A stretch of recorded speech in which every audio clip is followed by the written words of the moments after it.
aí pessoal, tudo bem? Tô aqui hoje para fazer a nossa parte 2 do nosso vídeo sobre a Revolução Russa, tá bom? Vamos direto ao assunto. Se você não é inscrito no canal, vou pedir para você se inscrever, para curtir esse vídeo, assistir até o final.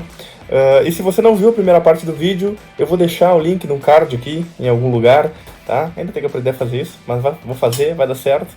Vou deixar o link do vídeo aqui, você pode assistir a primeira parte, voltar aqui, assistir essa, depois assistir a primeira. Enfim, você faz como você quiser, porque YouTube é isso, vida é isso, e aula gravada é isso. Agora nós vamos falar das medidas do governo bolchevique, né? Nós falamos no primeiro vídeo de todo o processo da Rússia pré-revolucionária até a Revolução de Outubro, onde os bolcheviques chegam no poder. Depois que eles chegam no poder, o que acontece então? Como que se organiza esse novo governo?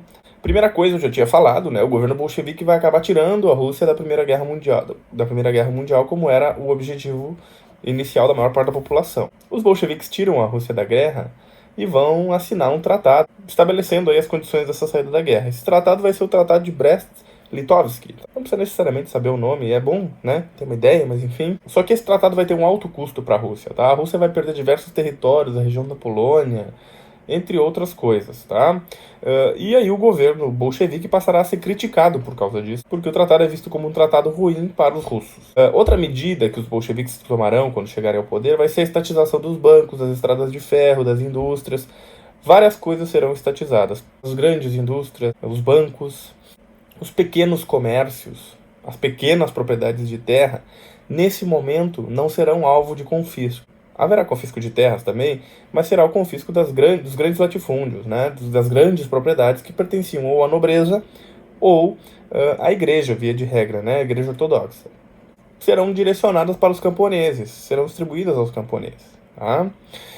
Só que essas medidas de expropriação da burguesia, da nobreza e do clero, elas vão gerar uma reação, né? A galera não vai querer perder as terras, perder as indústrias, perder a riqueza, e por isso a gente vai ter uma reação muito forte aqui, vai acabar culminando com uma guerra civil, tá? A reação dessas pessoas levou à formação do que a gente chama de exército branco, né? A formação de um exército para combater a revolução bolchevique, para combater os bolcheviques.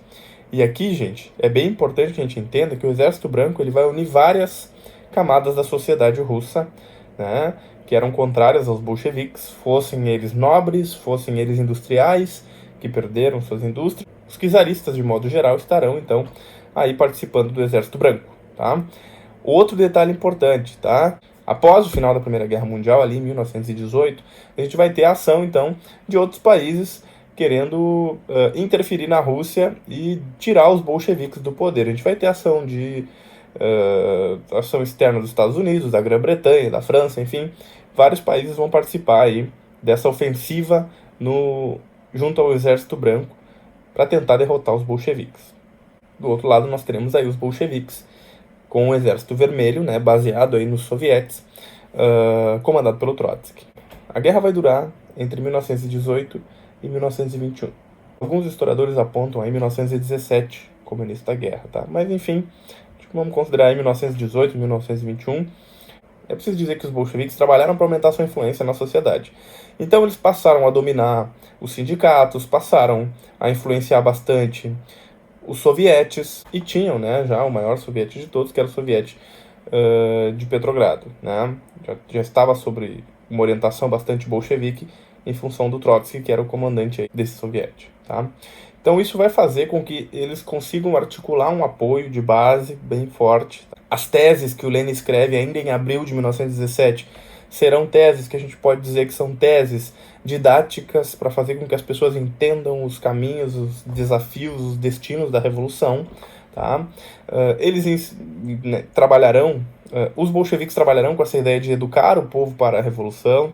Então a guerra civil na Rússia vai opor bolcheviques e com o Exército Vermelho, né, e o Exército Branco com todos os opositores aí da Revolução de Outubro, tá? A guerra é uma tragédia para a Rússia, tá? A Rússia já estava desorganizada, já estava desabastecida por conta da participação na Primeira Guerra Mundial e por conta das suas dificuldades normais no período, né? Já tinha fome, já tinha problemas, é um país extenso, com muitas culturas, é um país que tem regiões muito frias, então já era difícil, tá? Aí a gente sai da Primeira Guerra Mundial e ainda entra numa guerra civil. A solução dos bolcheviques para enfrentar esse problema, né, para enfrentar esse período, vai ser a implementação do que foi chamado comunismo de guerra. O comunismo de guerra é uma radicalização total da revolução, tá, de tal maneira que as medidas serão muito rígidas. Né? Ela previa o confisco de toda a produção agrícola, a suspensão da liberdade de imprensa, de greve, de associação, né? Proibição de outros partidos, que não o Partido Bolchevique, Partido Social Revolucionário e o Partido Menchevique, passaram a ser proibidos, não podiam existir.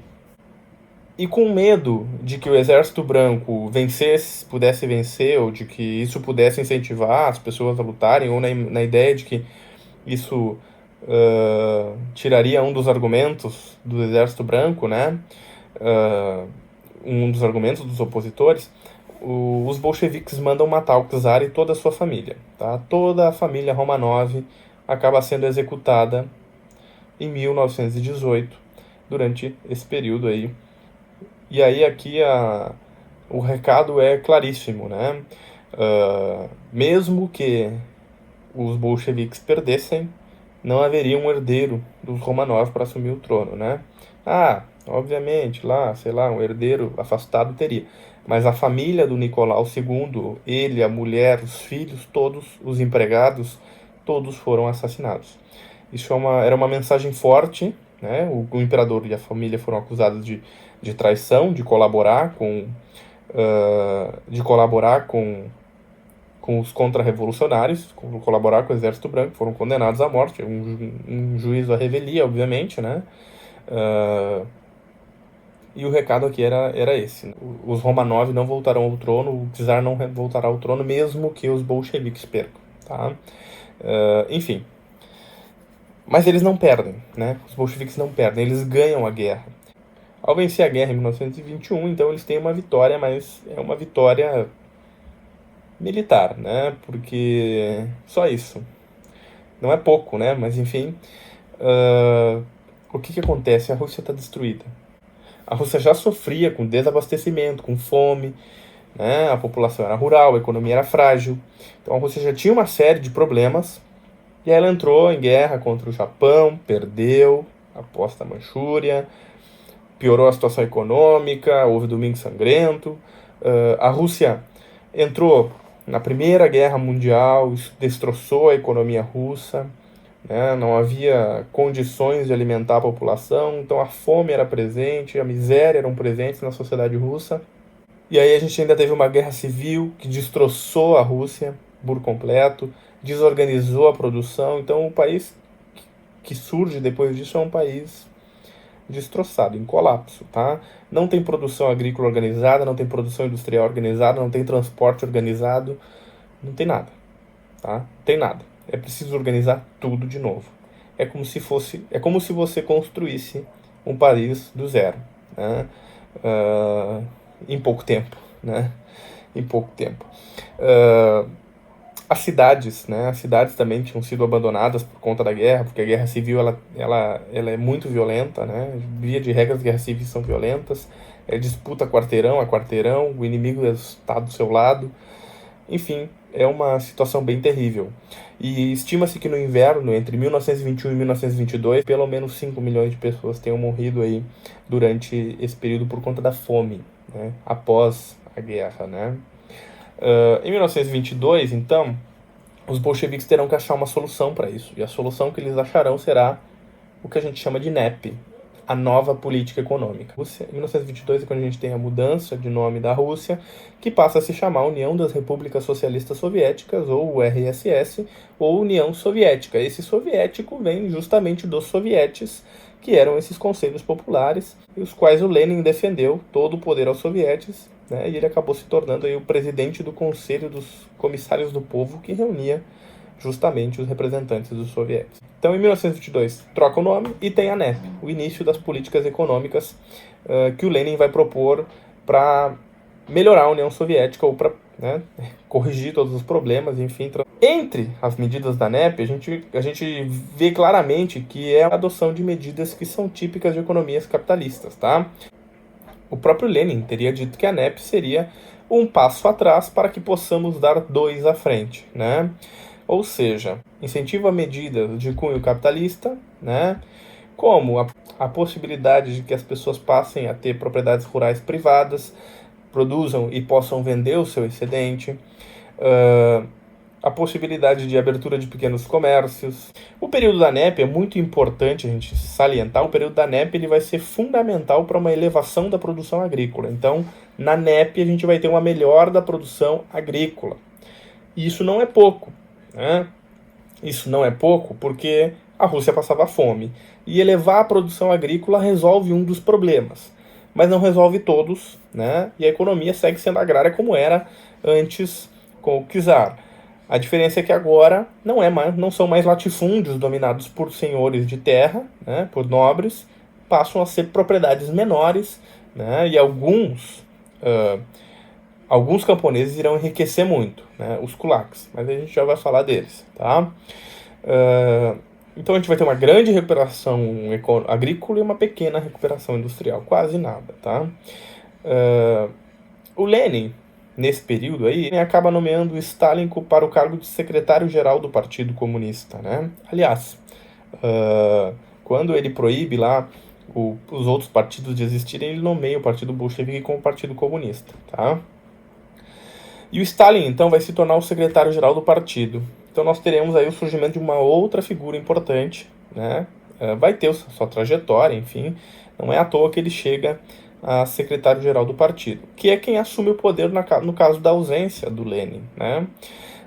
E aí o Lenin vai ter problemas de saúde, ele vai ter AVCs, não vai ser só um, né? Em 1923, e vai ficar bastante debilitado e vai acabar morrendo em 1924. E quando ele morre, inicia-se uma disputa pela sua sucessão. O Stalin é o secretário-geral do partido e, portanto, ele tem um poder gigante para fazer uma série de coisas, inclusive mudar pessoas em cargos em toda a União Soviética. Isso vai dar a ele um controle sobre a burocracia estatal, né? Ele vai colocar nos cargos pessoas que concordam com ele, né? Além do Stalin, a gente vai ter o Trotsky, que é o cara aquele que era o líder do Exército Vermelho, né? O Trotsky e o Stalin vão disputar para ver quem vai ser o sucessor, né, do Lenin, e quem é que vai governar, então, a União Soviética. O Stalin, um burocrata, secretário-geral do partido, e o Trotsky, líder do Exército Vermelho, com bastante respeito entre os militares revolucionários, e eles tinham visões diferentes aí também sobre como deveria ser a revolução. O Trotsky achava que a revolução deveria ser permanente, né? Ela deveria ir a outras partes do mundo. Se ela ficasse isolada na União Soviética, a União Soviética estaria fadada ao fracasso, tá? É uma visão de levar a revolução a toda parte e de que a revolução seja permanente. O Stalin, a gente costuma dizer que ele tem uma ideia de primeiro reforçar o Estado soviético, desenvolver a União Soviética, transformá-la numa potência, e isso faria com que ela pudesse depois levar o socialismo a outros lugares, além de se tornar um exemplo para os demais trabalhadores e demais países do mundo, tá? Eu costumo brincar com os meus alunos que o Trotsky ele tinha uma ideia militante que é difícil, né? O Trotsky propunha que os soviéticos seguissem lutando, seguissem na revolução permanente. E a Rússia, e talvez os soviéticos não quisessem mais isso, tá?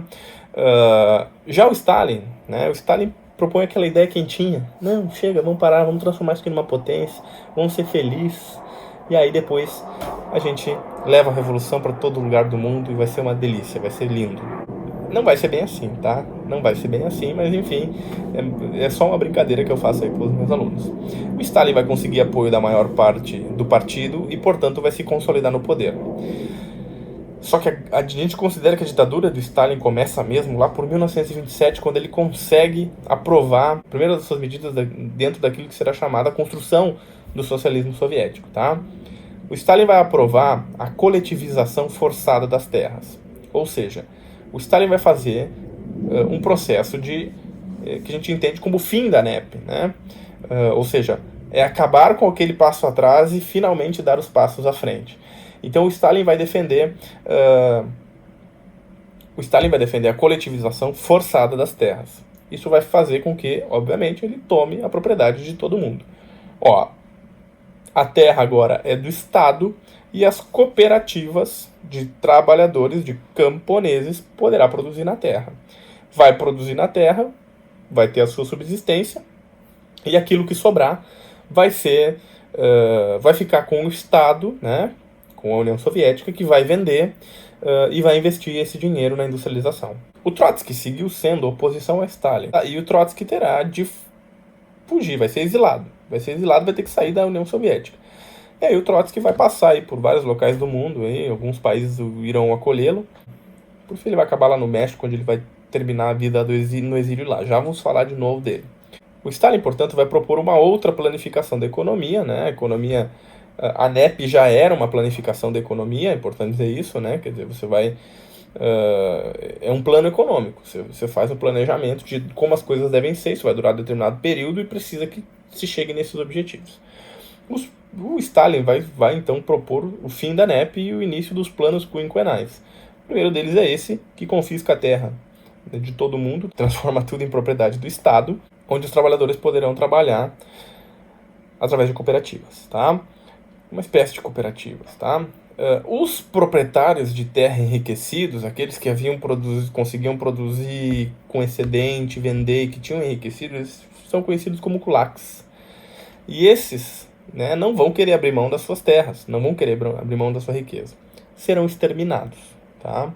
Ou serão presos, ou serão fuzilados, ou serão mandados à Sibéria.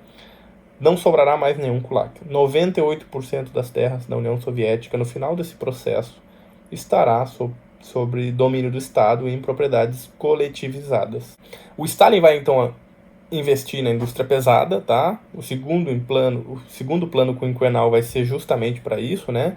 Principalmente indústria de base. Indústria de aço, de carvão, de petróleo, de ferro, enfim, indústria pesada.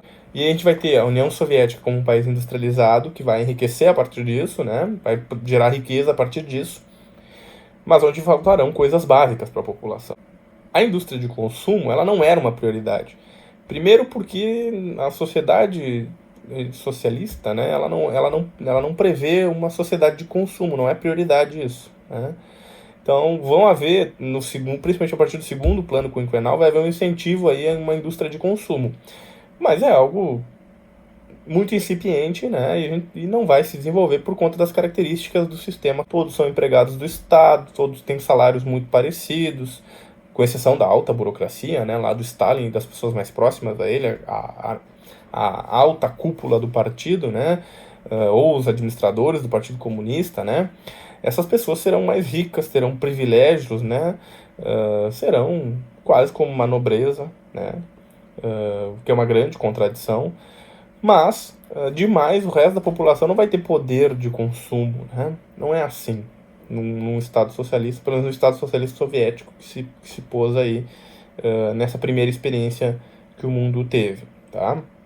E o terceiro plano quinquenal acabará sendo interrompido pela Segunda Guerra Mundial, então a gente nem precisa saber muito dele. Tem que saber que teve três, tá? O primeiro vinculado à agricultura, né? A coletivização das terras, com dinheiro para industrialização. O segundo, de industrialização pesada, mais focado nisso, né? E uma incipiente indústria de consumo. E o terceiro, interrompido aí pela Segunda Guerra Mundial. Nesse primeiro, quando a gente tem a coletivização da agricultura, a gente também tem investimento em máquinas agrícolas, né? Fazer maquinária agrícola, essa coisa toda que a Rússia não tinha nada, tá? Paralela a essas medidas do Stalin, a gente vai ter também uma forte repressão do Estado soviético. O Stalin vai criar uma ditadura totalitária, né? Que a gente chama, com controle total sobre as pessoas. A repressão que o Stalin vai fazer sobre os kulaks vai acabar fazendo com que alguns membros do partido questionem, né, a violência com a qual Stalin estava lidando com esta situação. A resposta dele será o quê? O início de uma série de processos para caçar contra-revolucionários e traidores dentro do partido. Já com uma burocracia estatal bastante dominada por ele vai começar a fazer processos judiciais, né, os expurgos contra todos aqueles que criticavam qualquer medida do governo, qualquer medida dele. Então ele fará, né, farão vários desses processos onde as pessoas eram torturadas para assumir algum tipo de crime e eram condenadas à morte ou à prisão na Sibéria, via de regra condenadas à morte, tá? Milhares de pessoas morreram durante os expurgos. O Stalin, né, junto como todo governo totalitário, vai investir em propaganda, a ideia do líder infalível, o controle total da sociedade. O totalitarismo ele é uma expressão de governo, né? Ela é uma forma como se estabelece um governo. A gente vai ter totalitarismo de direita e de esquerda, né? De esquerda vai ser o stalinismo, o governo de Stalin. Totalitarismo de direita, a Alemanha nazista, o Hitler, tá? Mas a Alemanha vai ser um assunto para outro momento. E aí eu costumo dizer para os meus alunos que o totalitarismo é aquele regime onde você é obrigado a amar o governo. Eu gosto de lembrar lá, é fácil de fazer essa associação com um filme lá, A Menina que Roubava Livros, né? Tem uma parte do filme lá onde o senhor que cuida da menina tá muito preocupado porque ele precisa achar a bandeira dos nazistas para colocar na frente de casa, né? Senão o que os vizinhos irão falar? Ou seja, as pessoas têm medo, né? As pessoas têm medo, elas são obrigadas a provar que estão de acordo com o Estado. O simples fato de você não fazer algumas dessas demonstrações pode fazer com que você seja alvo de uma repressão, tá? Então, usei um exemplo aí de um filme que trata sobre o nazismo, mas enfim, como os regimes são totalitários, e essa ideia do totalitarismo como forma de governo é similar, né?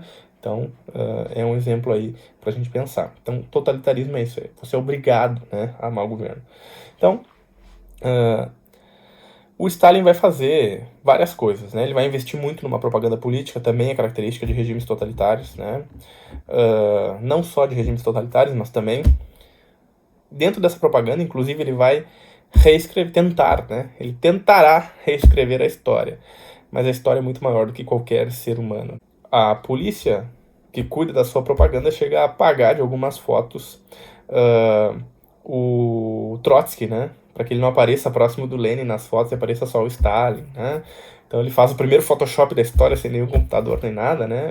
Mas além de todas essas medidas autoritárias e violentas, que impactam milhões de pessoas e milhões de pessoas morrem por conta disso, dessa violência do Estado, né? A gente tem que reconhecer também que, obviamente, uma parcela gigante da população vai apoiar o governo do Stalin, porque vai ter uma ascensão de vida. Camponeses pobres, miseráveis, que não tinham nada, que passam aí para a cidade e ter alguma perspectiva de vida, trabalhar, acham um emprego, são incluídos numa indústria, numa fábrica. Milhões de pessoas melhorarão de vida significativamente com a Revolução e, portanto, serão aí entusiastas desse regime socialista soviético e do Stalin. Tanto que até hoje esta é uma questão polêmica, né? Esta é uma questão bastante conturbada lá na Rússia. Se vocês procurarem na internet aí, acho que recentemente saiu aí uma reportagem do El País falando sobre como a figura do Stalin é uma figura controversa até hoje, né? Tem aqueles que dizem que ele foi um ditador, assassino, perseguiu opositores, o que é verdade,